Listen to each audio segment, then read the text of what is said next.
Hello students, आज का हमारा टॉपिक रहेगा एपोमिक्सिस एंड पॉलीएम्ब्रियोनी। ये जो टॉपिक है एग्जामिनेशन पॉइंट ऑफ व्यू काफ़ी इम्पोर्टेंट है। आप जो क्वेश्चन बैंक है उसमें देखेंगे हर 2-3 साल में ये क्वेश्चन आता रहता है, 2 नंबर में 3 नंबर में। तो इसको सबसे पहले आप मार्क करेंगे इम्पोर्टेंट।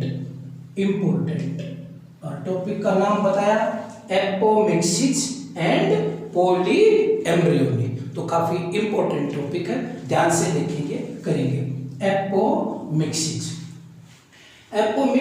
एक्चुअल में ये एसेक्सुअल की एक टाइप है, हालांकि ये मिमिक करती है सेक्सुअल रिप्रोडक्शन से।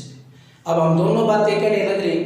अब ये एसेक्सुअल रिप्रोडक्शन की टाइप है और मिमिक करती है सेक्सुअल रिप्रोडक्शन से। ऐसे कैसे हो सकता है? ऐसे इसलिए हो सकता है, इसमें सीड और एम्ब्रियो बनते हैं। इसका मतलब सेक्सुअल रिप्रोडक्शन में सीड और एम्ब्रियो बनते थे, बट बिना मियोसिस और बिना फर्टिलाइजेशन के बनते हैं। अब फर्टिलाइजेशन और मियोसिस एसेक्सुअल रिप्रोडक्शन में नहीं होता और सीड और एम्ब्रियो सेक्सुअल रिप्रोडक्शन में बनते हैं। तो बेटा ये दोनों का इस तरीके का एक मिक्सर सा है कि इसको हम ना सेक्सुअल कह सकते ना एसेक्सुअल कह सकते, बट एक्चुअली में ये एसेक्सुअल रिप्रोडक्शन की एक टाइप है। तो it is a type of asexual reproduction. It is a type of asexual reproduction in which development of seed occur without fertilization। अब सीड की डेवलपमेंट होती है और वो भी बिना फर्टिलाइजेशन के, तो उसको हम क्या कहेंगे? एपोमिक्सिस। दूसरी बात, the seed develops through apomixis और एपोमिक्टिक सीड। जो सीड एपोमिक्सिस से डेवलप होते हैं यानी कि बिना फर्टिलाइजेशन के, तो वो एपोमिक्टिक सीड कहलाते हैं।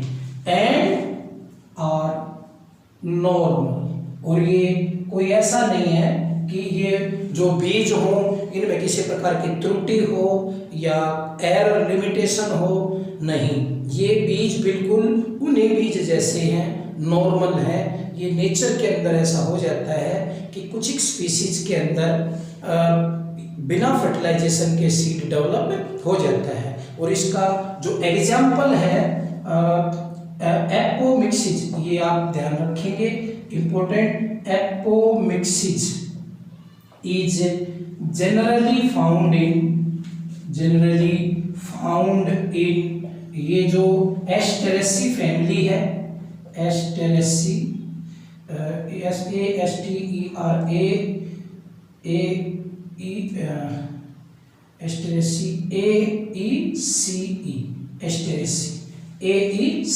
Asteraceae and ग्रासीज।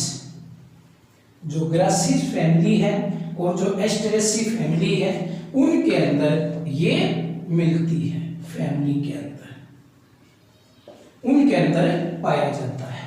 एक बात, एपोमिक्सिस मिमिक सेक्सुअल रिप्रोडक्शन, ये भी आपको ध्यान रखना है। एपोमिक्सिस मिमिक, ये किसकी तरह मिमिक्री करती है?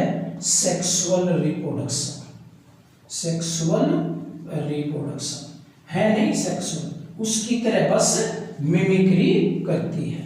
क्योंकि आपने यहाँ पर जान लिया है अच्छी तरीके से, भाई सीड तो बनता है, वो तो सेक्सुअल रिप्रोडक्शन में बनता है, तो इसका मतलब सेक्सुअल रिप्रोडक्शन की बात हो सकती है।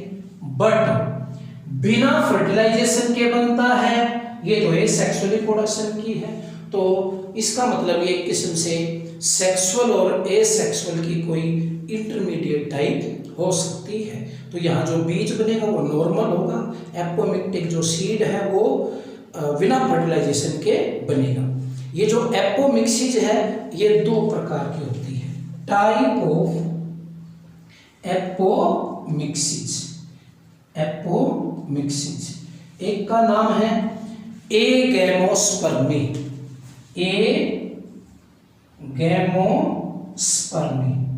एगैमोस्पर्मी, और जो दूसरे का नाम है वो है एडवेंटिव एम्ब्रियोनी, एडवेंटिव एम्ब्रियोनी। ये दो EMBRYONY, एडवेंटिव एम्ब्रियोनी। इस एडवेंटिव एम्ब्रियोनी को हम पॉली एम्ब्रियोनी के केस में भी पढ़ सकते हैं, उसी का नाम है पॉली एम्ब्रियोनी, जो कि मैंने ये यहाँ पर आपको बताया था। तो एगैमोस्पर्मी और एडवेंटिव जो हमारी एम्ब्रियोनी है वे इस एपोमिक्सिस की टाइप है। अब जो ये एपोमिक्सिस के जो टाइप हैं दोनों, अब इनको वन बाय वन क्या करेंगे, डिस्कस। तो पहले क्या लिखेंगे, एगैमोस्पर्मी। एगैमोस्पर्मी, ए मतलब विदाउट, गैमो मतलब मैरिज, बिना मैरिज, एगैमोस्पर्मी, एगैमोस्पर्मी। ए विदाउट, ए का मतलब है विदाउट, और जो गैमो वर्ड है उसका मतलब है मैरिज, बिना मैरिज के, यानी कि बिना फर्टिलाइजेशन के, बिना मियोसिस के यहाँ पर बनेगी एम्ब्रियो, यहाँ पर बनेंगे सीड। तो विदाउट मैरिज, बिना मियोसिस और फर्टिलाइजेशन के एगैमोस्पर्मी। तो ये किसकी टाइप है, it is the type of, it is the type of किसके बेटे, एपोमिक्सिस, एपोमिक्सिस, in which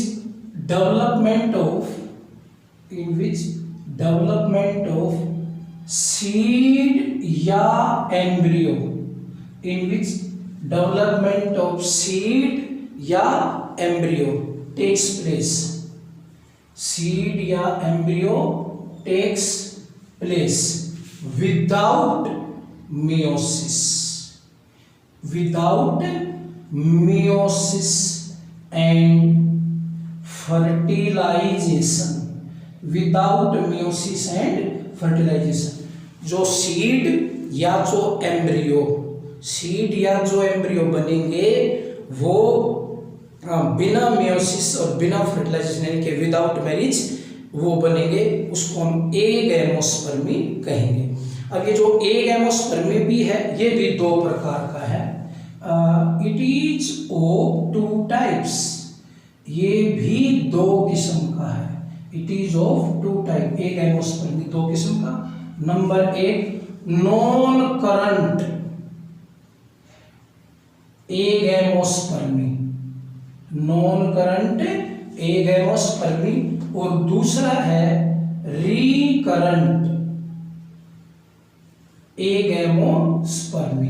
तो दो किस्म का जो एगैमोस्पर्मी है वो भी दो किस्म का है। अब आपको यहाँ पर बहुत ध्यान से देखना है, जो नॉन करंट एगैमोस्पर्मी है, इस नॉन करंट एगैमोस्पर्मी में जो एम्ब्रियो डेवलप होगी वो हैप्लोइड होगी।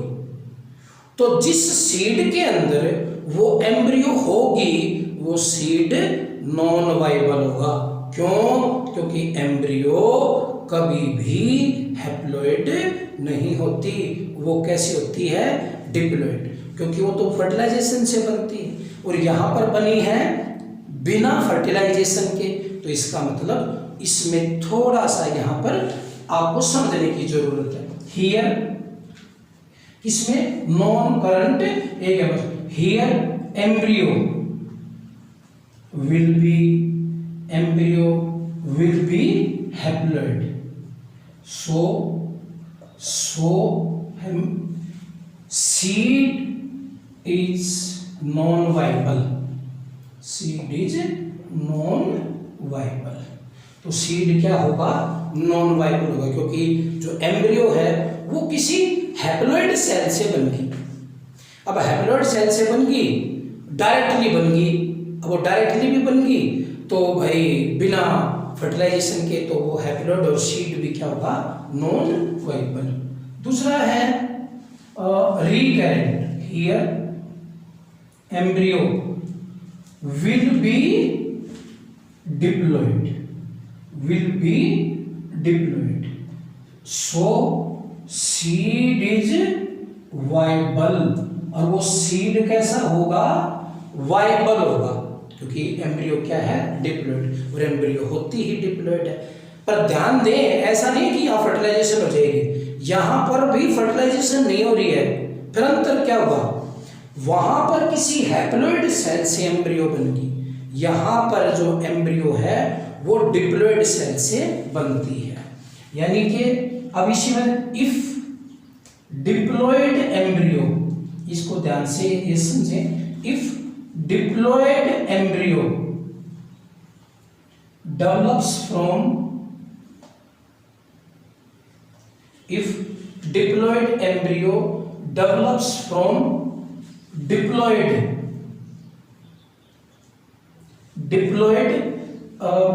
न्यूसेलस सेल, मतलब अगर वो डिप्लॉयड एम्ब्रियो किससे बन जाए? डिप्लॉयड एम्ब्रियो किससे बन जाए?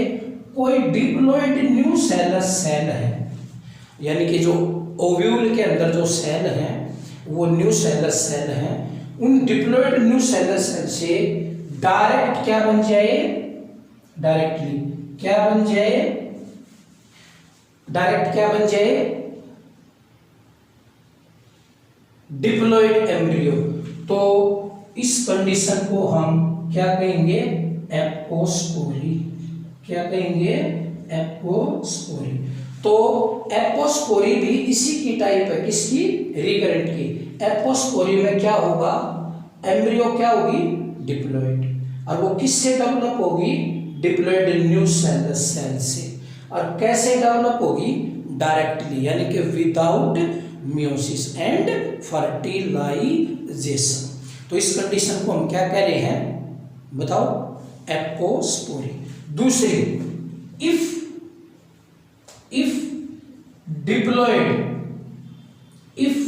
डिप्लॉयड एम्ब्रियो develops from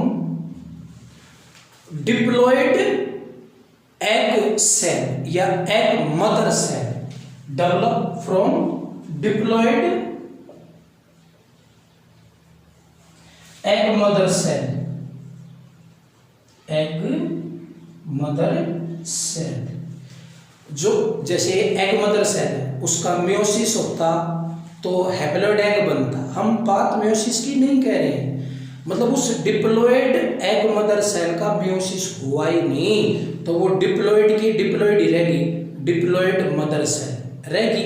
तो उससे डायरेक्टली, ये लिख रहा हूं वर्ड डायरेक्टली, डायरेक्टली क्या बन गया? Diploid embryo.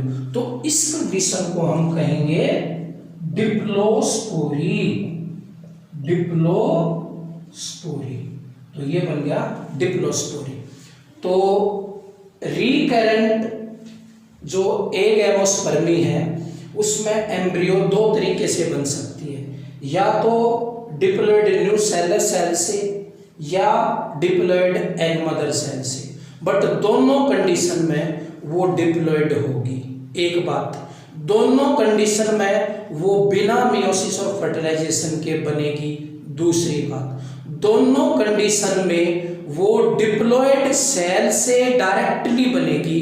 तीन बात, और जो न्यू सेलस डिप्लॉयड सेल से बनती है, आप देख सकते हैं, उसको एपोस्पोरिक कंडीशन कहेंगे।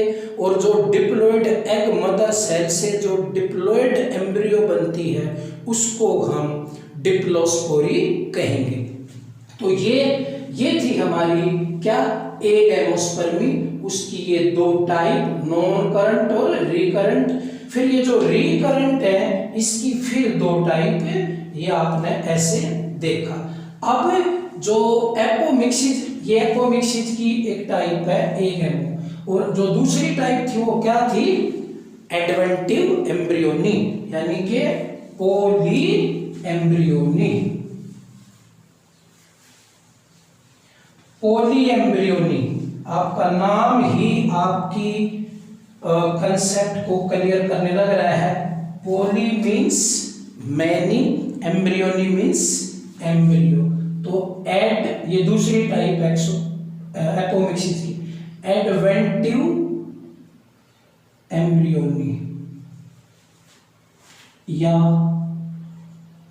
पोली एम्ब्रियोनी, एडवेंटिव एम्ब्रियोनी। देखिए कोई एडिशनल एम्ब्रियो बन जाए, आप थोड़ी सी इसको समझिए। ये क्या है, ओव्यूल। क्या है, ओव्यूल। अब इस ओव्यूल के अंदर ये एम्ब्रियो सेक है, ध्यान से देख लें, ये बड़ी समझने की बात है। एम्ब्रियो सेक, इस एम्ब्रियो सेक में ये एग है, ये क्या है, एग। अब ये एग मेल गैमेट के साथ फ्यूज होके जाइगोट बनेगा और जाइगोट से एम्ब्रियो बनेगा। ये तो नेचुरल प्रोसेस है, ये तो होना ही है। कई बार क्या होता है कि इस ओव्यूल के अंदर, ये क्या है, ये ओव्यूल, ये पूरा ओव्यूल, इस ओव्यूल के अंदर एक और एम्ब्रियो सेक बन जाता है, एक और एम्ब्रियो सेक बन जाता है, एडिशनल एम्ब्रियो सेक है ये। अब एम्ब्रियो सेक है तो उसके अंदर भी एग हो सकता है, हो सकता है ना। अब वो भी फर्टिलाइजेशन के थ्रू जाइगोट बना के एम्ब्रियो बनाएगा, तो एक एम्ब्रियो तो वहां बन गई, एक एम्ब्रियो यहां बन गई, तो दो एम्ब्रियो बन गई। जब एक से ज्यादा एम्ब्रियो बनती हैं तो उसको हम पॉली एम्ब्रियोनी कहते हैं। अब एक कंडीशन और भी हो सकती है, ध्यान से देखिए। मान लीजिए ये एम्ब्रियो सेक एक ही है, दो, अरे ये दो की बजाय तीन भी हो सकते हैं, चार भी हो सकते हैं, एक ओव्यूल में कई एम्ब्रियो सेक भी हो सकते हैं, बट वो नॉर्मल नहीं, वो एक्सेप्शनल केस में पाए जाते हैं। जैसे सिट्रस है, ऑरेंज है, अपनसिया है, इस तरीके के, मैंगो है, इस तरीके के केस में ज्यादा वो पाए जाएंगे एम्ब्रियो सेक। अब एम्ब्रियो सेक ज्यादा पाए जाएंगे तो उनमें सीड भी ज्यादा पाए जाएंगे। देखिए अब अगर दो एम्ब्रियो सेक हैं ओव्यूल में तो दो एम्ब्रियो तो बन जाती हैं। कई बार ओव्यूल के अंदर एम्ब्रियो सेक एक है लेकिन एग सेल दो हो सकती हैं। मान लीजिए ये एक एग और ये दूसरा एग। अब जो मेल गैमेट आते हैं वो फ्यूज कर जाते हैं, एक इसके साथ है और एक इसके साथ है, तो दो एम्ब्रियो बन जाएंगे। यानी कि एक एम्ब्रियो सेक में दो एग होने के कारण फर्टिलाइजेशन के बाद दो क्या बन जाते हैं, क्या बन जाएंगे, दो एम्ब्रियो। अब हम बात कर रहे हैं बिना फर्टिलाइजेशन के, बात तो ये कह रहे हैं। अब देखो ये एक एग तो फर्टिलाइजेशन से क्या बन जाए, क्या बन जाए, एम्ब्रियो। लेकिन एक एग बिना ही फर्टिलाइजेशन के डायरेक्ट एम्ब्रियो में कन्वर्ट हो जाए तो एक और एम्ब्रियो बन जाएगी। जब एक से ज्यादा एम्ब्रियो बने तो उसी कंडीशन को तो हम कह रहे हैं पॉली एम्ब्रियो। एक और बात, कई बार न्यू सेलस सेल या एंटीपोडल सेल या साइनर्जिड सेल आपस में फ्यूज कर जाती हैं। जैसे एंटीपोडल सेल फ्यूज कर गई, उन्होंने एम्ब्रियो बना दिया। साइनर्जिड सेल फ्यूज कर गई, उन्होंने एम्ब्रियो बना दिया। इंटेगुमेंट की सेल भी फ्यूज होके डायरेक्ट एम्ब्रियो बना देती है। अब बात ये है कि ये नॉर्मल रूट नहीं है, ये समझने की जरूरत है। ये एक्सेप्शनली पाया जाता है कुछ पौधों के अंदर, जैसे मैंने अभी आपको बताया, सिट्रस है, ऑरेंज है, लेमन है, अपनसिया है, मैंगो है, इनके अंदर जैसे ये पाया जाता है। आप इनके अंदर देखते हैं ज्यादा बीज नहीं होते, नींबू के अंदर भी ज्यादा बीज, संतरे के अंदर बीज है, तो इनके अंदर ये इसी का ये एक रीजन होता है कि ये एडवेंटिव। तो मैं लिखता हूं the phenomenon in which development of the phenomena in which development of extra embryo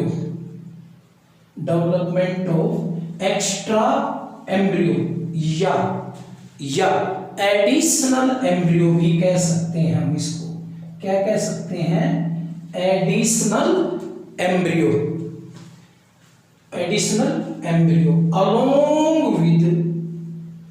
along with भाई एडिशनल तो ये बन गई या दूसरे एग से बन गई, along with ये तो है ही है जो हमारी along with जो नॉर्मल एम्ब्रियो है जो बनती है, या रूटीनल एम्ब्रियो कह सकते हैं, along with रूटीनल एम्ब्रियो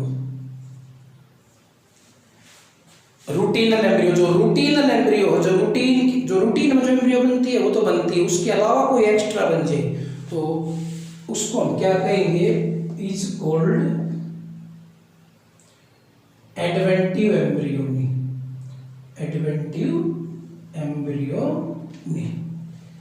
अब ये ज्यादा एम्ब्रियो है, अब ये किससे बन सकती हैं? Here additional embryo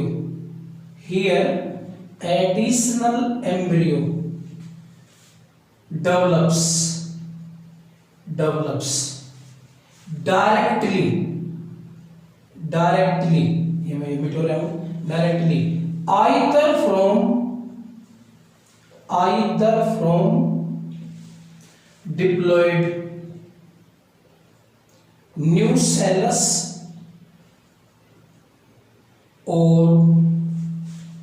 integument cells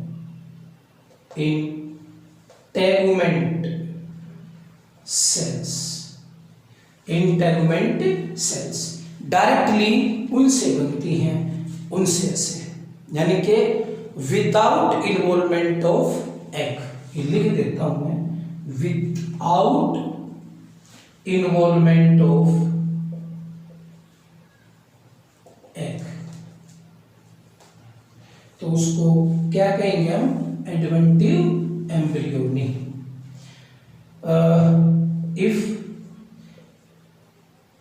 if ovule या embryo sac have more than one embryo,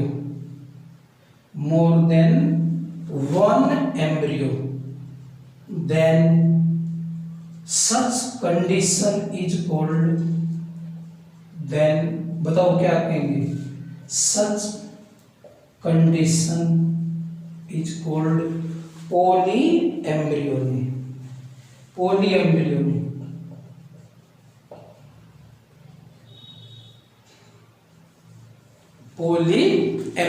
कहेंगे उस कंडीशन को।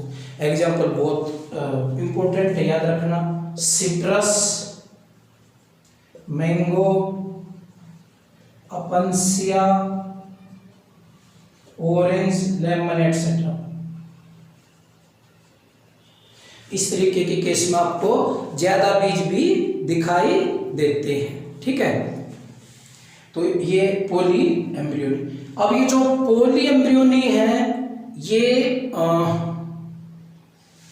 दो किस्म की होती है, ट्रू और false types of poly embryony.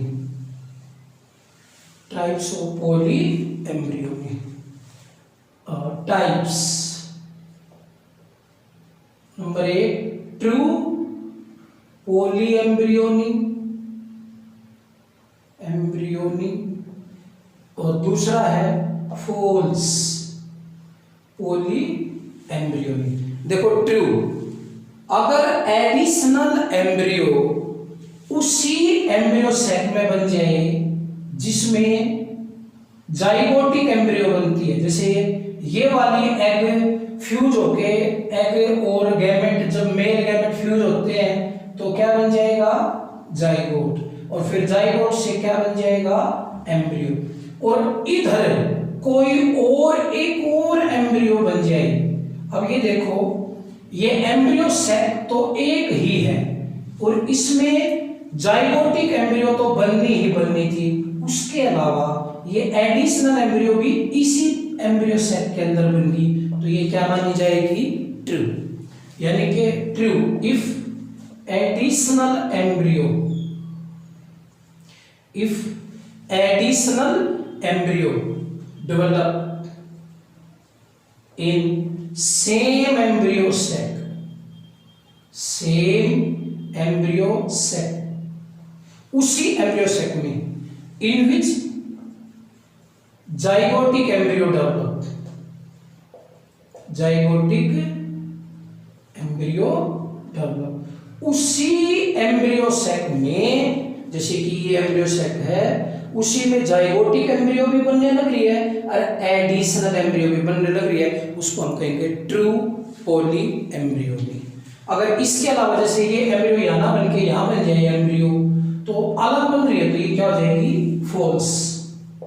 यानी कि फॉल्स क्या लिख देंगे, फॉल्स में if additional embryo develops anywhere, develops additional embryo, embryo develops elsewhere, कहीं भी बन जाए इसको छोड़ के, एनीवेयर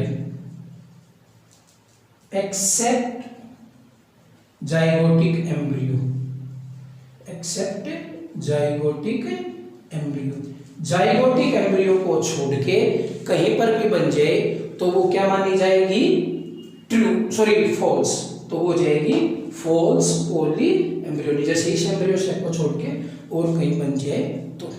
दूसरा, अब इंपॉर्टेंस ऑफ क्वेश्चन एक इंपॉर्टेंट है, इंपॉर्टेंस ऑफ एपोमिक्टिक सीड या पोली एम्ब्रियोनी, कुछ भी।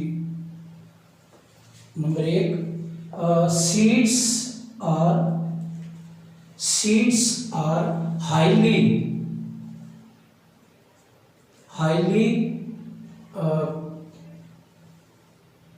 superior qualitatively as well as quantitatively,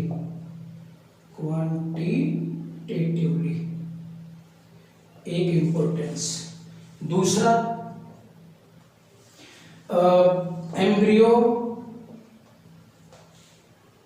generally free from infection।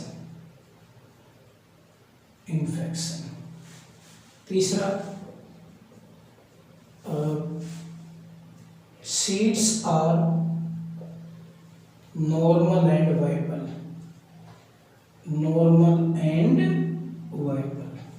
तो ये इसकी क्या रहेंगी, इम्पोर्टेंस रहेंगी। ठीक है, तो अब आपको एक क्वेश्चन असाइनमेंट के रूप में घर से करना है। क्वेश्चन नंबर 1, क्या difference between parthenocarpy and parthenogenesis, ये हमने पूरा कराया है। अनफर्टिलाइज्ड एग से, इसका मैं हिंट दे देता हूँ, अनफर्टिलाइज्ड एग से डायरेक्ट जीव डेवलप हो जाए। जैसे हनी बी के केस में, वेब्स के केस में, स्कॉर्पियन के केस में, या फिर कई बार जो सम लिजर्ड के केस में ऐसा देखने को मिलता है कि अनफर्टिलाइज्ड एग से डायरेक्ट क्या बन जाता है ऑर्गेनिज्म, उसको पार्थिनोजेनेसिस कहते हैं। ठीक है, ये कंप्लीट भी हो सकता है, इनकम्प्लीट। तो इन दोनों में डिफरेंस करना है, आपको बताना है कौन सा एनिमल में होता है, कौन सा प्लांट में, या कौन सा दोनों में होता है, इसमें क्या होता है, इसमें क्या होता है। मैंने हिंट भी दे दिया है, पार्थिनोजेनेसिस 10वीं में भी आया था।